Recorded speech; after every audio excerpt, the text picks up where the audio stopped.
কেউ একা থাকতে চায় না, কিন্তু বারবার উপেক্ষিত হতে হতে একাকিত্ব একদিন সবচেয়ে নিরাপদ আশ্রয় হয়ে যায়।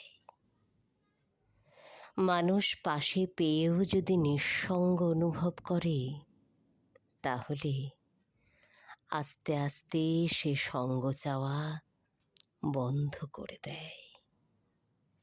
নিজের গল্প নিজেই শোনে, নিজের কষ্ট নিজেই বোঝে। একদিন এই একাকিত্বই অভ্যাস হয়ে যায়। নিজের ভিতরে নিজেকে খুঁজে পাওয়াই স্বস্তি লাগে। তখন আর কেউ পাশে থাকুক বা না থাকুক, মন আর কষ্ট পায় না।